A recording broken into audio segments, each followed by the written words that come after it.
So this is the goal. Now, all of these are sections that you're going to do PowerPoints on later. You're going to far more in depth than this glossary today. Yes?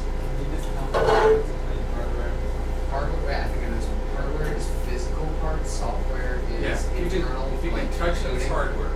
Yeah, it's like software like coding. Is the stuff that runs on the hardware. Like the Windows operating system. Windows 7 is software. Microsoft Office is software. Skyrim is software. Yeah, it is. But hard. So you touch hardware, you run software. Okay. And today we're only talking about hardware, but we will talk about software stuff too. Okay.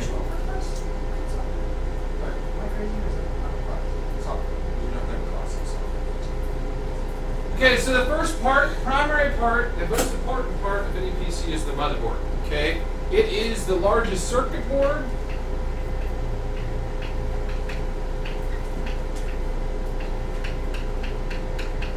Of any PC. There we go. You need one of the small toolkits. Just grab my bag. There's one inside. Where is it? That's a good question. I hope I didn't leave it somewhere as I was running around yesterday, because I did do a lot of running around yesterday. Since I need the little. Is that over there? Checkers there is usually over here. I think it's over there. At least I'm hoping it's over there, or I left it somewhere. Yes? Mr. Poole? Yeah. Yeah. Down over there? Go. Motherboard. If it's not connected to the motherboard, it's not part of the computer. It's not connected to the motherboard, it's not part of the computer. It's not connected to the motherboard, it's not part of the computer. It's not connected to the blank. It's not part of the computer. Okay? I guarantee you'll see that question on test. It'll be multiple choice. Okay? Everything connects to the motherboard. You can think of it as the circulatory system, or the nervous system of the PC. Everything connects to the motherboard. It's the part we generally know the least amount in our computer. Very few people, if I said, what's the make and model of your motherboard? They go, oh, it's a BioStar, whatever.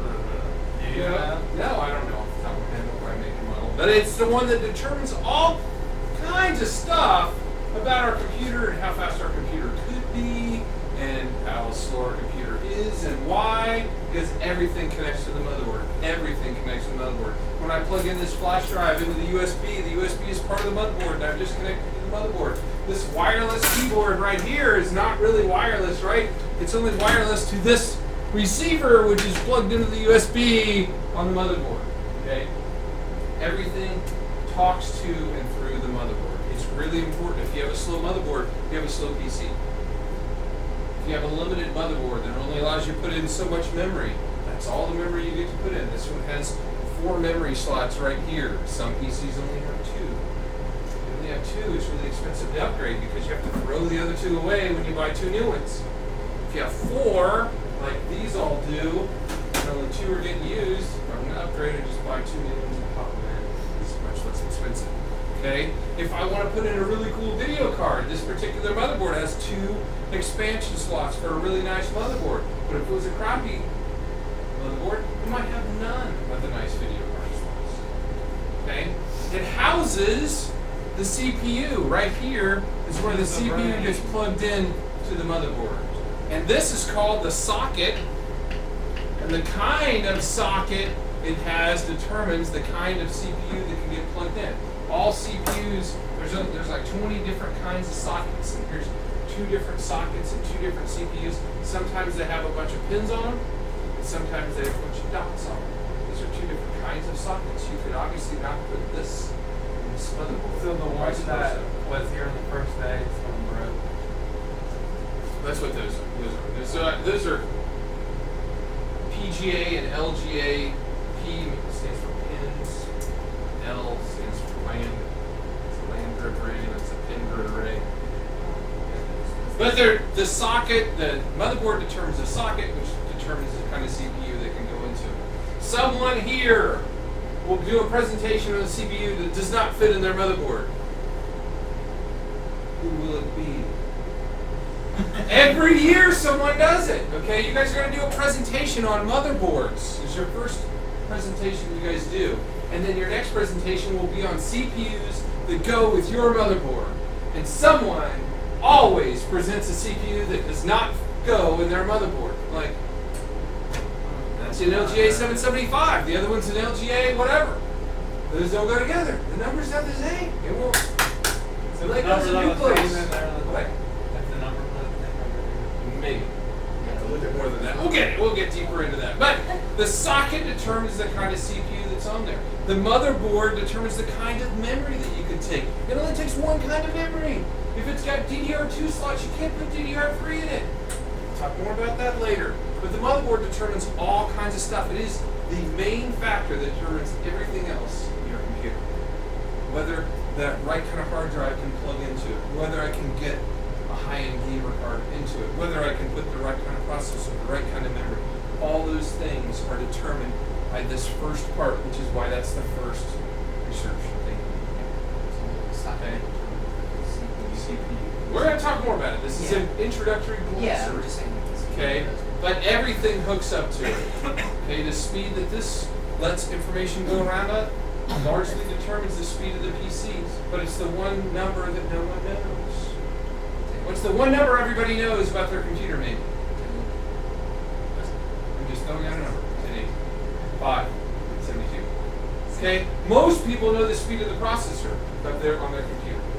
Most people, if they're computer people, would say, "What's the speed of the processor?" Well, I got a 2.4 gigahertz computer. Well, that's the speed of one part. It is only one part of the equation on how fast your PC is. Okay, so the motherboard is what connects everything together. See there, connects everything. It is the building block of the rest of our PC. The thing that most people know about, though, is the CPU, right? Most people know if they got a good CPU or not. CPU is the brain. Okay? If the motherboard is the nervous system, the CPU is the brain. Okay? If you just have a brain but no nervous system, you just lay there on the ground. Right? You need the nervous system to put everything together. But it's the brain. CPU stands for? Oh, God. Central processing. I was not listening. So I don't try to say. Okay? It's where a majority,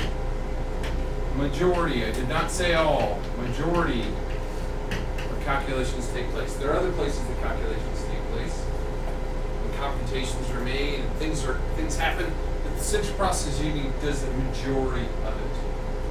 The majority of calculations are done there. When we measure the CPU,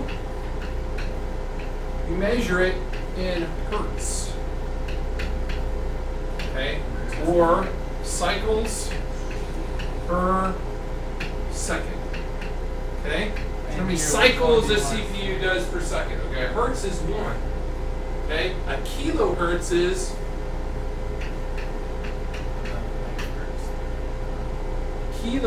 how many? If a hertz is 1, a kilohertz is basic science question. What's up? A kilohertz, if a hertz is 1, a kilohertz is. Gosh, Mr. Brian would be so unhappy that you don't know kilos are 1,000. Didn't say 1,000. Okay, so a kilo is 1,000.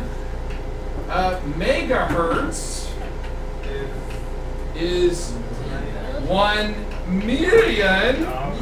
Okay, and by the way, this is a test question. I will ask you this question, okay? So a giga is how many? 1 billion. 1 billion. And that's how we measure CPUs. Current CPUs, the ones that you guys have right there, are 2.4 gigahertz CPUs. They do 2.4 billion cycles per second. That's how fast your CPU goes. That's a lot. That's a lot of cycles per second. Now, if I said, hey, you've got a 2.0 and you've got a 2.4. 2.4 is a That lot faster. doesn't sound like a lot, but it's 400 million cycles per second faster. Because when you look at it, it's only 0.4. Okay, 0.4 what? 0.4 billion. Okay, so when somebody looks at a CPU and goes, I get a good 1.8 or 2.4, but it's $100 more for the 2.4. That's not much of a difference between 1.8, 2.4. It's like, what's your scale, dude? Because that's billions slower. Okay, so little numbers when you're talking about things in billions. So when I can buy be a a big computer, it's not much.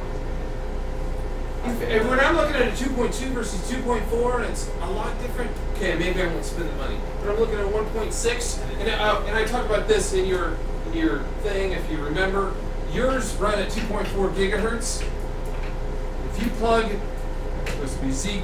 If you plug in this power supply right here, which is underpowered for your processor, it slows down to 0.6 gigahertz.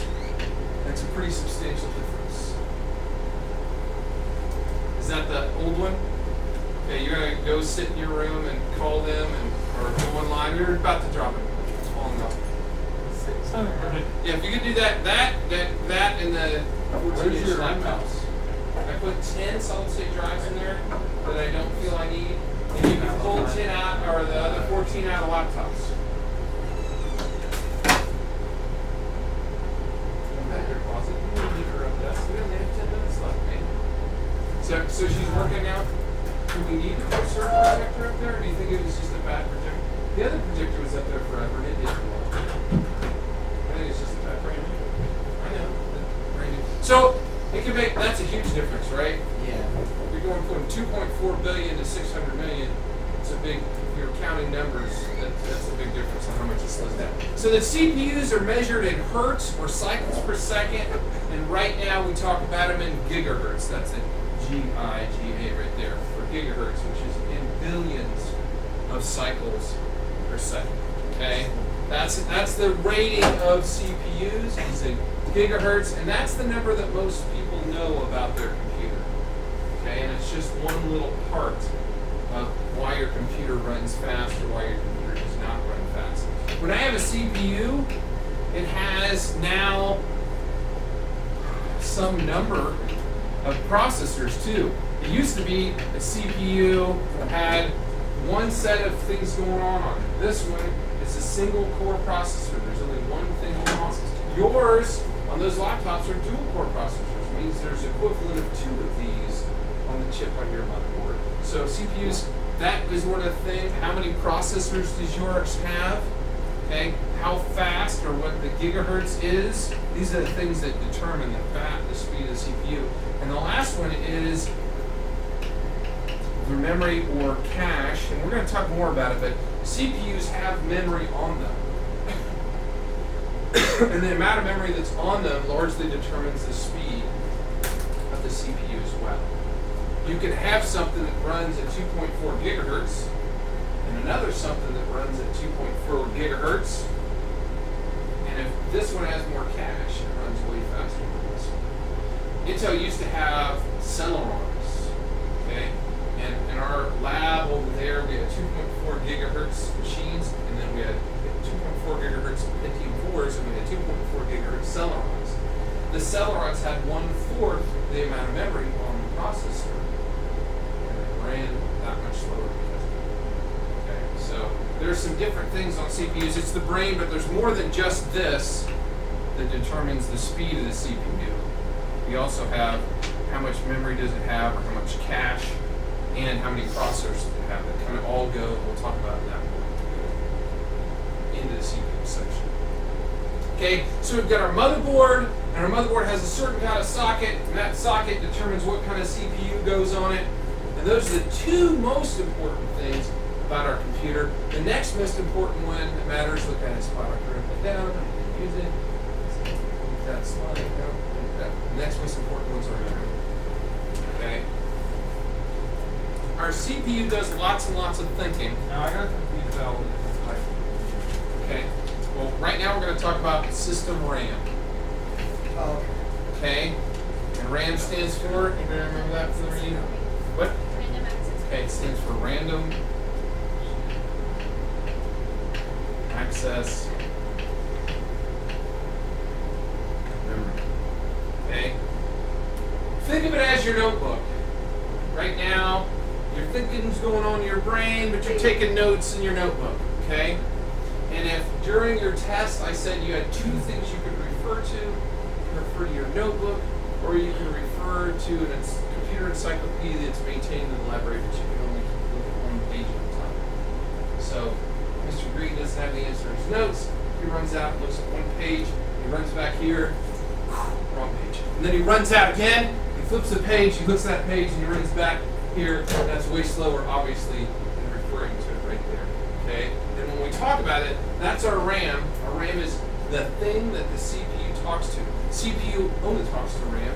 It only writes and reads to RAM. It does not write and read to the hard drive. It only writes and reads to RAM. It is the primary storage for the CPU. It's where it keeps its notes. It's the only place it keeps its notes. But it can get full. So there's a controller that moves information from memory to a hard drive. But the CPU doesn't write to the hard drive. It only writes to memory. This is all the CPU talks to when it's doing its calculations. So the more memory we have on the computer, the faster the So the computer memory runs too. we're taking out is on the computer. That's RAM. System RAM goes right in the motherboard, okay? And the CPU talks to that RAM thousands of times a second. The information is rewritten on this thousands of times a second. If you lose power, it's gone. This is volatile and it's temporary. When you turn off your computer, it's clear, it's gone. In fact, many, many times when you have computer problems, the best way to fix it is restart. What does it do? It wipes this out, and you start all over. First period, we had a young lady walk in and said, my computer won't log on, won't even let me do control to delete. I said, restart. She restarted and didn't do what she wanted. Okay? Over time, especially with laptops, if you guys don't turn off your laptops, when students just go and close their laptop and go to the next class and open their laptop and close their laptop, they can get kind of information garbled in their RAM. And logging off and logging back on does nothing. Just so you know, it does nothing. Only a restart clears out your RAM, makes it fresh so that it's starting all over again. Okay, like it's new. So it's primary storage. It's also temporary. That's supposed to be an E somewhere in there. It's volatile, meaning it goes away if the power goes away. Okay? And when I say that, we're talking about random access memory. There is other kinds of memory that doesn't go away when the power goes away, but our system RAM, which is fast, is random access memory, and it all goes away when the power goes away. Which is why in a power surge, or when we just have the light flicker, all of a sudden you're like, yeah, my computer just rebooted. And the wonderful thing about laptops is that never happens to you. Other than, my battery just died, right? And all those power supplies are out for you guys to pack your laptop in. So, whenever you're in here, I have power supplies out. I have enough out for everyone, so if there isn't one next to you, and it's sitting there, all you have to do is plug it in, that's why they're sitting there. So anyway, because there's no reason for you to dissipate your power in a room that has a billion plugs in it. So, especially when I'm the one who has... Well, isn't it bad to constantly have your thing plugged in a full battery? No. The lithium ions aren't supposed to be bad. I didn't think so. Anyway, so RAM is where the CPU holds stuff while it's doing calculations, while it's thinking. When you have a program running, it's running from RAM through the CPU. Okay? And the more RAM you have, the faster it runs. If you've got a ton of system RAM, maybe it takes a little longer for a program to start as it's loading into RAM. I know I say a little longer, like about 2 seconds longer, but it will run better once it's there because you've got more system RAM. It's usually the cheapest and easiest upgrade on a system. If you open up your PC, you've got 2 empty slots, it's not running very good. It's really cheap. Say now, because it used to be a stick like this one might be $99 for something like 120 meg. Now you might gig sticks for nothing. That's why I don't trust So- all the Mac Airs just because they're so tiny. I feel like they have a whole thing. Like, no. Like, physically, like, they're so small and stuff, they don't have really feel like they have all the necessary, like, bulk. They have everything they need to work, they're just not the size. It's talking about Mac Airs. Oh, okay. That's just like That's the idea we does. they do. It's all there. There's nothing wrong with it. Okay, so that's RAM. That's memory. Okay, there are different kinds of RAM we're going to learn about. Okay, there's SD RAM. You don't have to write this down. We're going to talk about it more when we talk about memory. But there's DDR. There's DDR2, which is what yours takes. There's DDR3, which is what the newest kind of RAM that are in these. And they're all a little bit faster, a little bit faster, a little bit faster, a little bit faster. You can't put this in a computer that takes that one. You can't put that in a motherboard that takes that one. They're very specific. It won't physically fit. So on Okay. those computers, you change the motherboard so that it fits. Say that again? Because you said that they're in those, did you change the motherboard? No, this just is a DDR3 motherboard. This is just a DDR2 motherboard.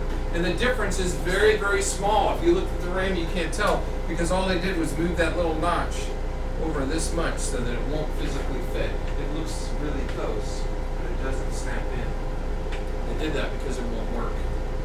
So that's what system RAM's for. It's a temporary place for the CPU to store things, but it's considered primary storage to the CPU. And then we've got our hard drive, is where we've got our permanent storage.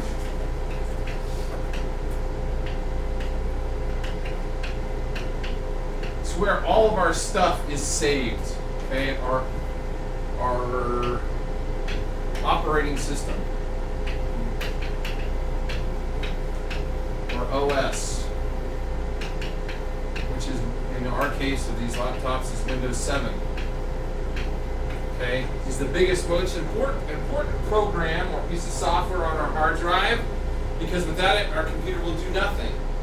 The first thing it does when you read through, the last thing it does when you read through on a boot system is it hands off control to the operating system. If there isn't one there, then it goes no boot device found, and you're done. The computer's finished in the first 5 seconds of turning it on. Okay, there has to be an operating system, and then we have all of our programs like Microsoft Office. And then we have our data that we save there. We are done, and we'll have to pick up there next class.